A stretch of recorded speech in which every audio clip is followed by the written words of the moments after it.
Welcome back to Nerdio Commentaries Super Mario World playthrough. We're heading into Donut Land. And just as we're getting into the second world here, I was talking about a little bit before the first edition end that there's this really cool Flash series called Super Mario Brothers Z. Yeah, which that's been around for, I believe, 3 or so years. Yeah, well, it takes them long enough to make an episode. I just did a marathon of like from the first episode to number 7 that they're up, or no, number 8. Number 8, yeah. It was just interesting how far the animator has gone through in progression. Like in the latest episode, you see actual animations, cutscenes. That was kind of cool. Some people I think were complaining that that doesn't stay true to the sprite aspect, but I mean, well, he only uses this for emphasis, like if they're in a test of strength in a fight. And like if the story is still decent and the action is still there, like who cares? Well, really? The story itself feels, I'm not saying super typical, but it seems like one of those any of those like those fighting shows that you would see. It's just like a team of fighters have to get together to save the greater good against this bad guy wanting complete control of everything. Exactly. Just the irony is that the bad guy is a Sonic villain versus the Mario Brothers. You can see a lot of comparisons like Dragon Ball Z, where Sonic's like Goku and Shadow's like Vegeta. Oh yeah, he's always seemed like Vegeta to me in everything. People can have their own opinions about Shadow the Hedgehog for all I want. Yeah. So as we were saying here, this is the second power up you can get in this game, the cape here, which gives you the ability to fly, and you can also slow yourself down. And it gives you that spin attack, which harms bad guys. I like that in the Game Boy Super Mario Land 2, that there's a power similar to this called the Rabbit, where you get a carrot and you become a rabbit, and it helps you, kind of like that whole falling with style.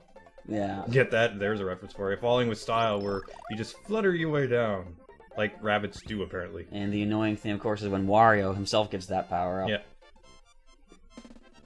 Yes, that was the first introduction of Wario too. Yes, and it was interesting backstory. Like he got Tengia or whatever the Mario Land's villain's name was. He set that up. Tatanga, yeah. He set that up so while Mario was away from his own castle, again I don't know why, his own castle, Wario took over. So he set up the Tatanga thing. Yeah, he set that up. Oh. Just so while Mario was away saving Daisy's. Sasahara Land, I believe, or Sahasra Land. Yeah, whatever. And just so while he was doing that, Mario's just like, I'm gonna take over the castle. I like his WarioWare introduction on the Wii. Because remember in the original Super Mario 64, Mario's introduction was, "It's a me, Mario." He switches it around, of course. "It's a Wii, Wario." Again, I like Charles Martinet, but always when I think of Mario with the voice, I think of Captain Lou Albano.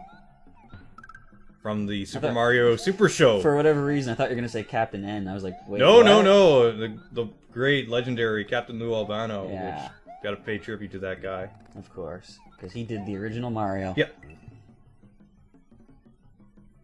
So we're heading through this little cave area. And a little known fact, who was Luigi on the show? He was Canadian.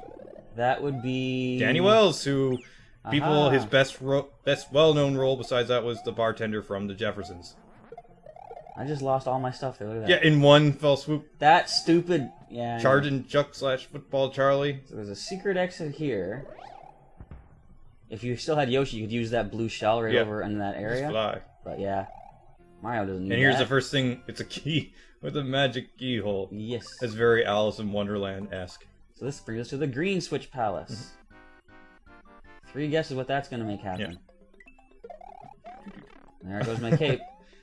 But follow this shell all the way over. Well, again, if this was a hack, all this place would be replaced with like munchers and piranha plants. Yeah, 15 charging chucks. Yeah, those fish and booze. Yeah, I like how they edit the boss. Like there's 2 bosses where they duck in and out of pipes. Oh, yeah. Some hacks they put fireballs over the place and spikes. Yeah.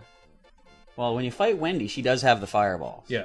But the other guy, I think the other one is Lemmy in this. Yeah. One. I like how they kind of switched up the order, but something that seemed a little too obvious was in the Super Mario Brothers 3, Larry was the first one you fought, and Larry is the last one you fight in this. So I think they kind of felt bad for him, saying, you know, they killed him too easy. There's apparently some sort of ranking system. That's, again, something that you would read about on the Mario Wikipedia page. Yeah. There's a ranking within the Koopalings.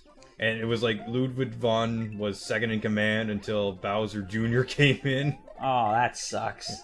That little punk usurped his role. Pretty much. Ah, well. And then they replaced... You know, they were supposed to be in one other game for the DS. But they took him out. It was that Princess Peach game, Super Princess Peach? Yeah. I just like how they were all mini-bosses in that Partners in Time. They were mini-bosses in the first Mario and Luigi game as well.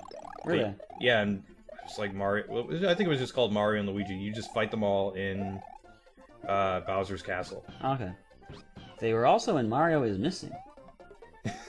You know what? People always have to have one opinion or other about the game, but I actually did like that game to some extent back then. I liked it too. Maybe not the DOS version where Luigi looks really creepy, but it was still a fun game regardless, as much as it was an educational game. Or edutainment game, I suppose. So you see I just left Yoshi there because I don't need him for this part anyway. We're going to take another secret exit, which brings us into a water stage. Yep. The regular route you're supposed to take is you go up to the ghost house at the top, and I'm going to switch it up a bit here. Yeah. I like how if you go through the path I'm taking, you'll see I go through a pipe later, and you get a sneak preview of the final area of the game. Oh, that's right, yeah. Where it's just like, look at this, kind of look at this, but you can't get here yet. Yeah. No, you can't get here yet.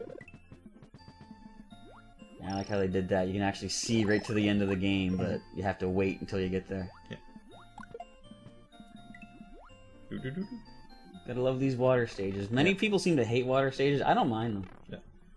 The one thing I mind would be this area here because I messed it up, and I thought the secret exit was up the top here. Yeah.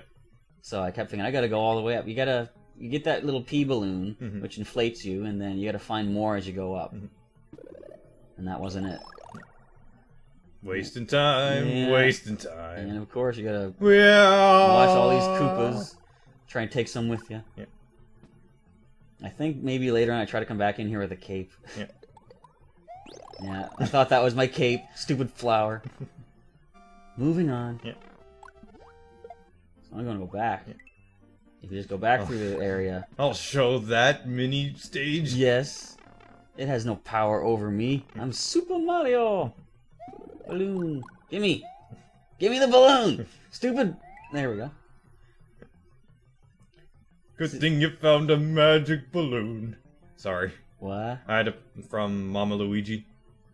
From the Super Mario World cartoon, which has become, like, it was like the grandfather of all YouTube parodies. Oh. So far so good. Where are we going here? And we're at the top of the chamber, which is just all that work for Freeman and a Yoshi cookie or Yoshi coin if you want to be 100%. So you know what? I said I'm taking you guys with me. Look at this!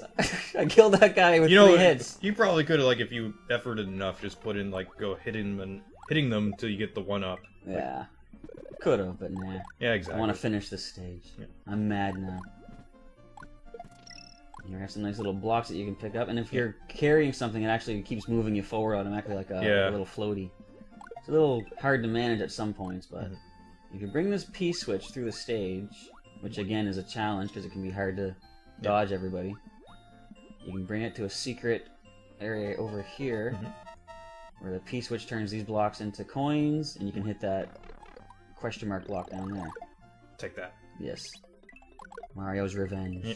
Now that would be a cool game. I wish they would have made that. That would be a great title, Mario's Revenge. So we're going to take the secret keyhole, and we'll see you in the next part. Yep. Stay tuned.